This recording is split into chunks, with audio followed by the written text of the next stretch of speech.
Hello, guys. How are you today? I'm sorry it's been a long time, but I am back with another ghost story.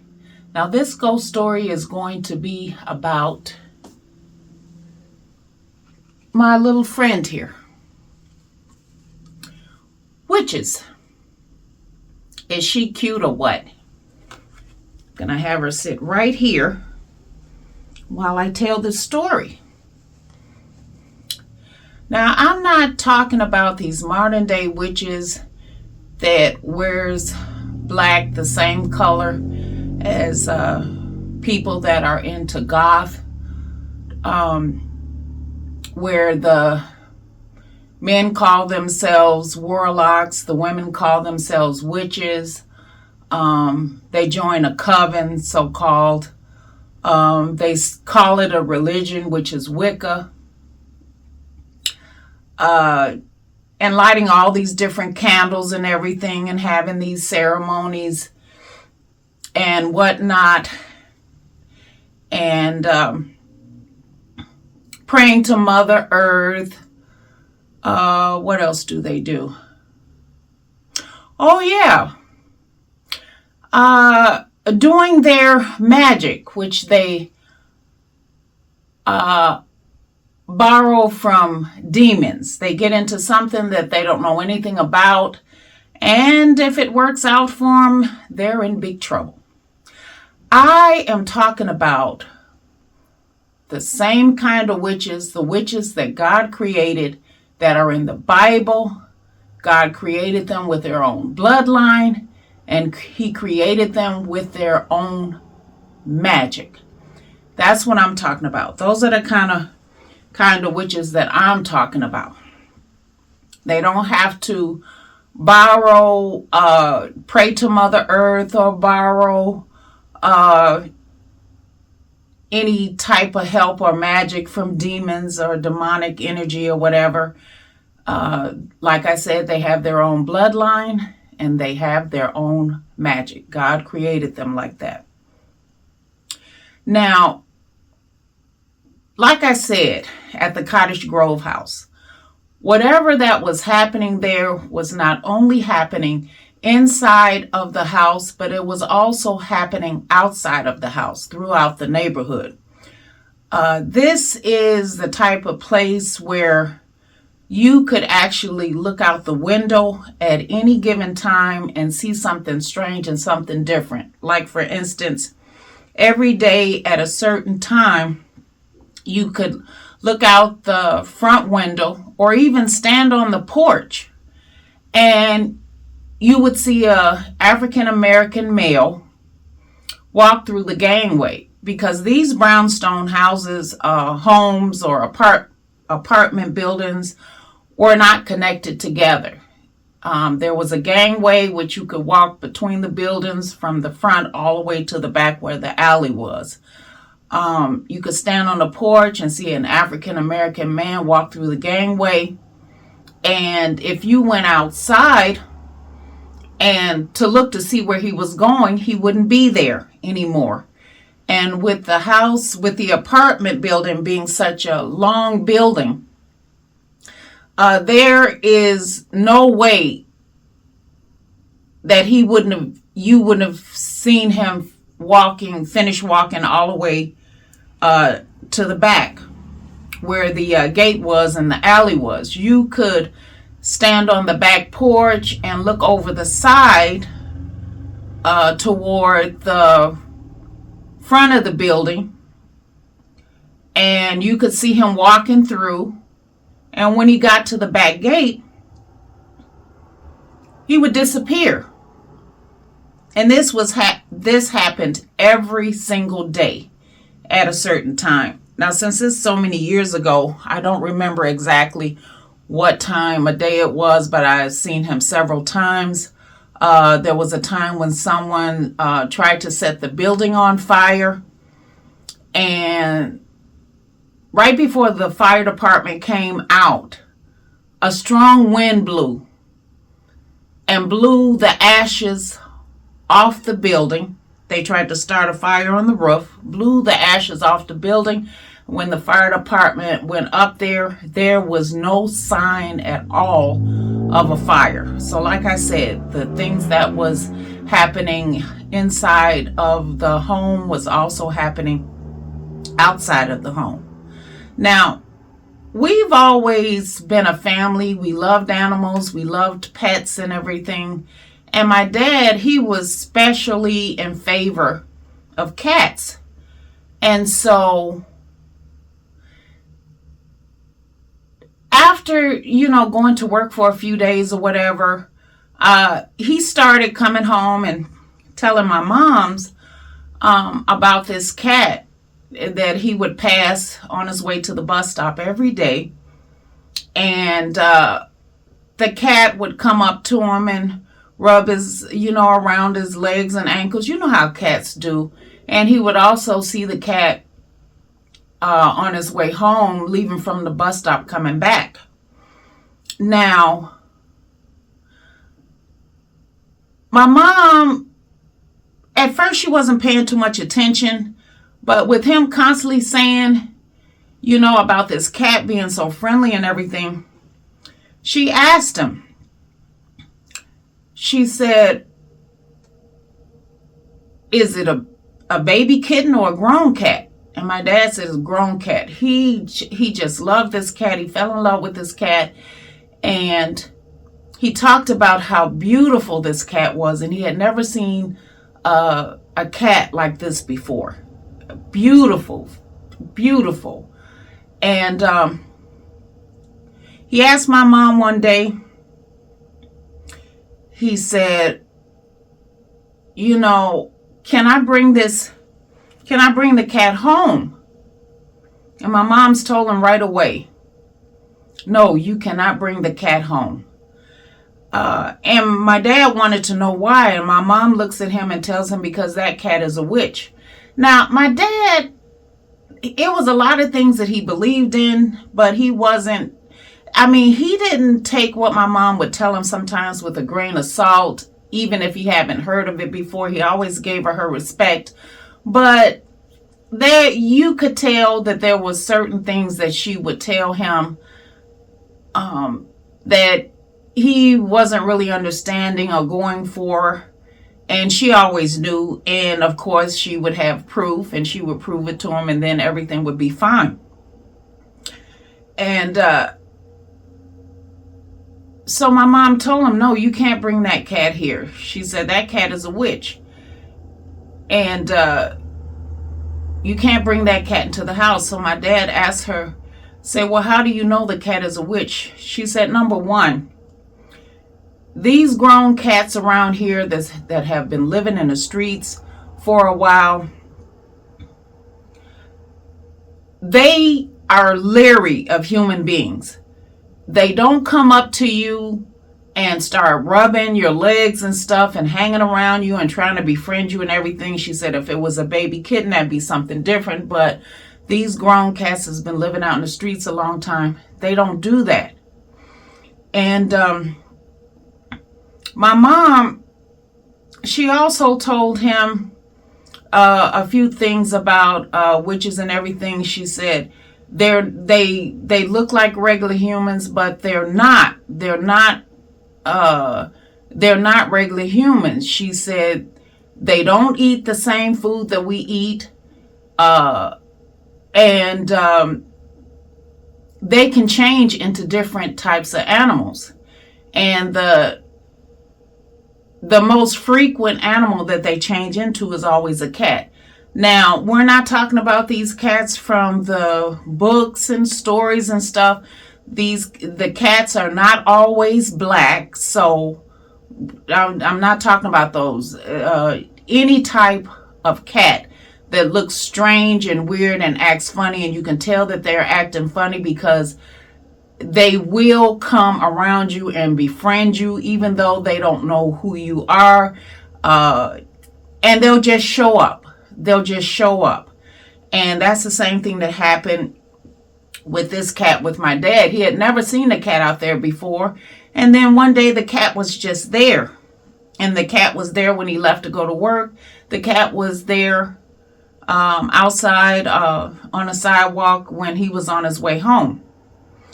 And so my dad says, well, how do they turn into cats if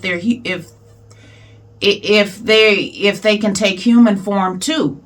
And my mom told him, say they have to peel their skin off in order. They do a spell.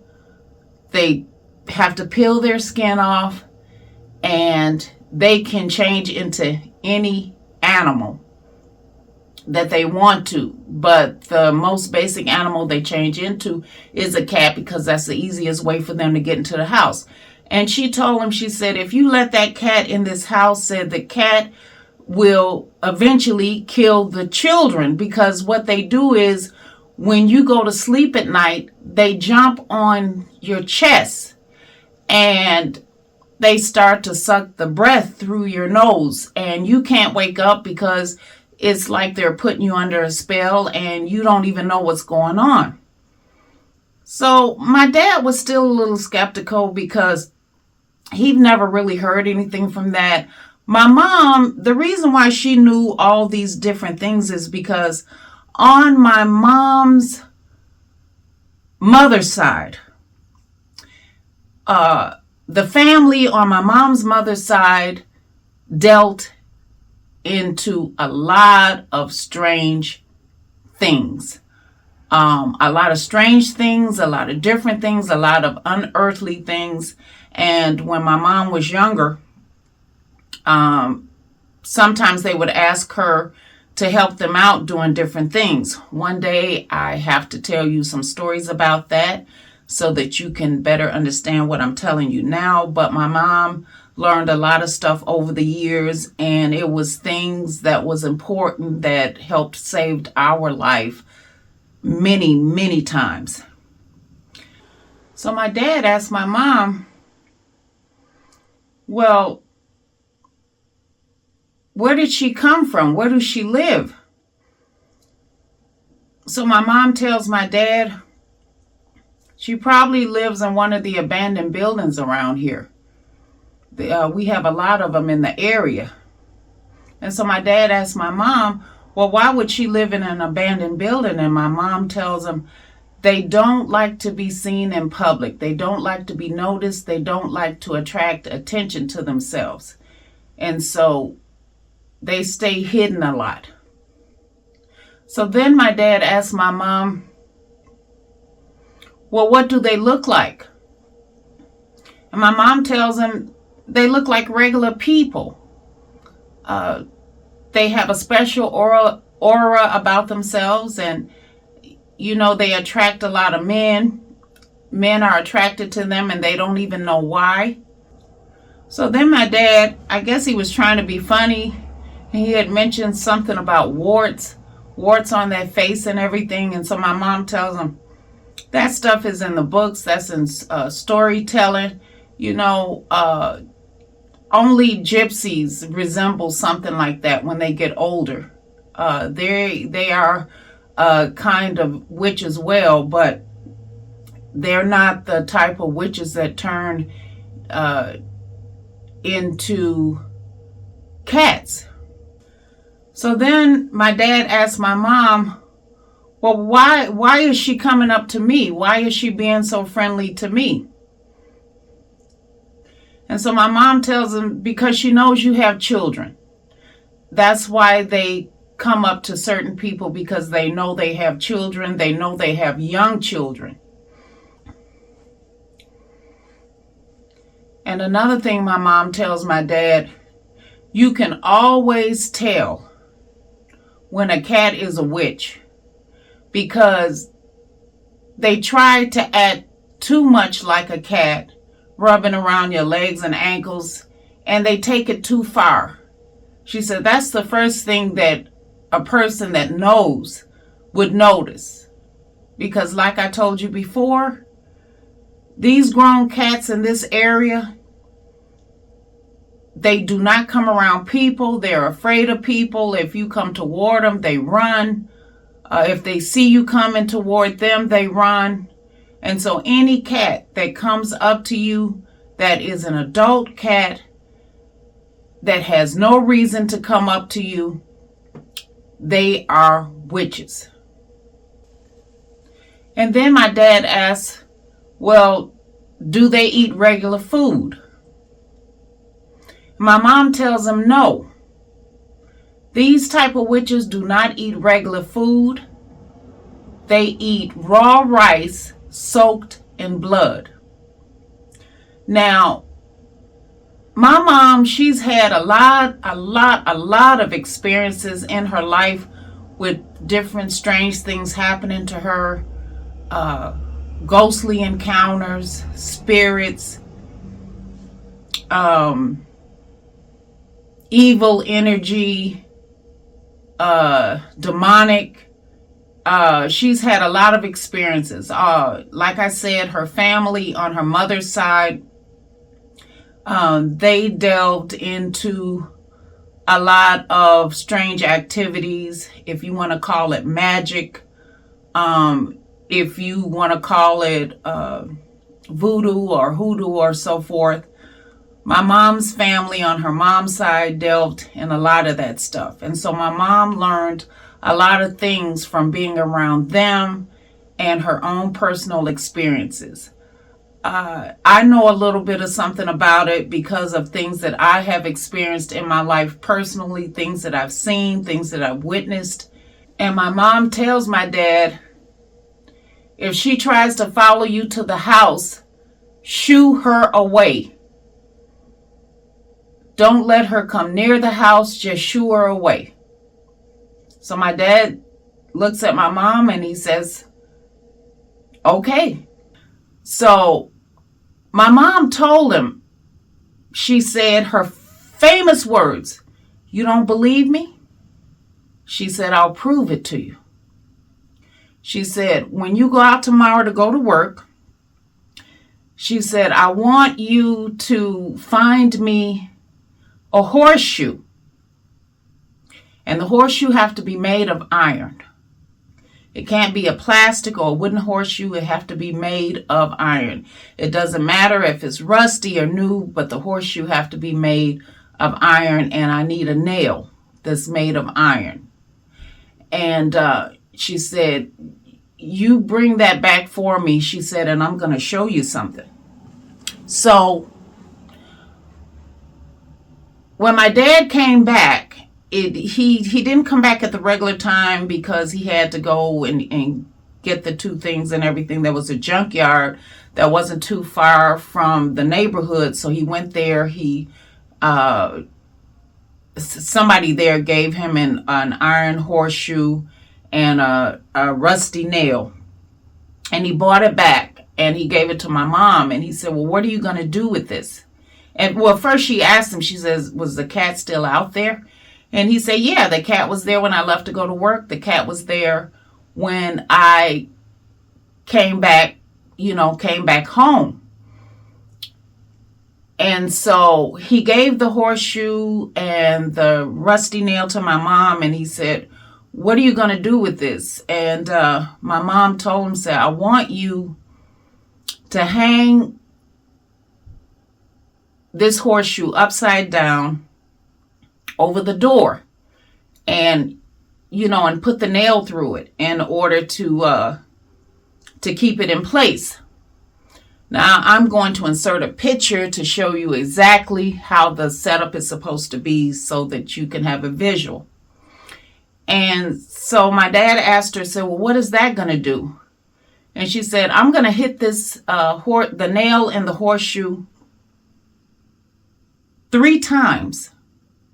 Once for 3 days. Hit the nail in the horseshoe 1 time for 3 days in a row. And she said on the 3rd day, she said, a strange lady is going to come and knock on the door.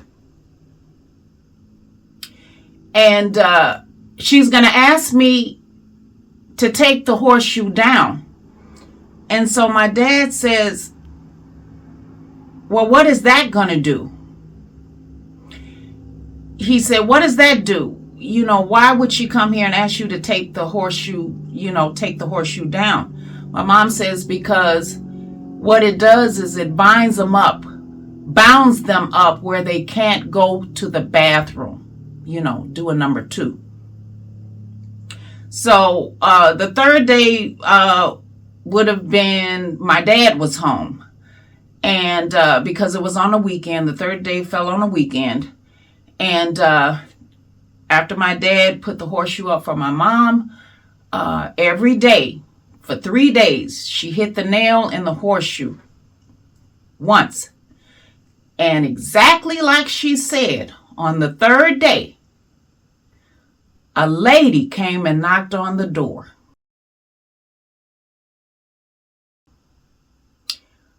She was able to get inside the front door where the hallway is, where the stairs go upstairs and downstairs to the basement, and then our door. Our apartment was on the first floor, and she knocked on the door. My mom already knew what was going on, so my mom asked, "Who is it?" And she introduced herself. And my mom opened the door and she looked at her. And she said, "Ma'am," the lady told my mom, "Ma'am," she said, "I don't know what you've done." She said, "But whatever you've done, will you please stop?" And so my mom looked at her in the eyes and she said, "I know what you are." She said, "I know exactly what you are." She said, and the lady was playing, "I don't know what you're talking about. What am I?" My mom looked at her, was constantly looking at her in the eyes, and she said, "I know what you are, and you know what you are." She said, "And you're hanging around my husband, trying to get him to invite you into the house so you can kill my children, because I have kids here." She said, I am going to tell you something." She said, "You leave this neighborhood." She said, "Because if I see you around here in this neighborhood after today," she said, "I'm going to kill you. I know how to stop you." She said, "And I'm not going to stop doing what I'm doing until you're gone." So the lady was nice and respectful. She said, "Thank you, ma'am," and she walked out. And my mom waited a few days, and for the next week, she would ask my dad if he saw the cat, and on his way to work or on his way home, and he said no. And so after about 3 or 4 days, my mom finally took the horseshoe down. Now, I don't know if any of you guys have ever heard of anything like that.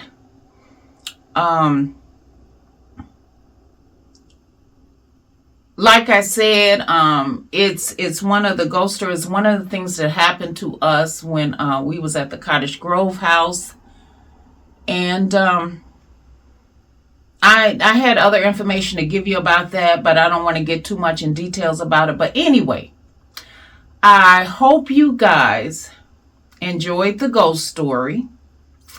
And if anybody that watches this story, if you think or if you know for sure that you've had any type of encounter with a witch, a real witch, like I said, I'm not talking about these modern day witches that call it a religion and call it Wiccan. I'm talking about the witches that God created. He gave them their own bloodline. He gave them their own magic. If any of you guys have ever came in contact or with one, or even heard a story, somebody telling a story about an encounter with a witch, please drop it in the comment section below. You can utilize my comment section to share different stories and different experiences and stuff. I would love to hear about it. I'm sure the other viewers would love to hear about it. And just, Give us some information of what you know, what you heard, what you experienced. Okay, guys. Like I always say, because I'm not going to drag this video out any further, I am going to try not to wait so long to put another ghost story up for anybody that's interested in watching real ghost stories. So please come back and be patient with me and everything. There's still a lot going on in my life that I'm trying to get together, but I'm working it out. But anyway, like I always say at the end of every video, or try to remember to say, let's work together to live better. And always, always, thank you for watching. Oh, and say goodbye to my little friend here. Show her some love. All right, bye for now.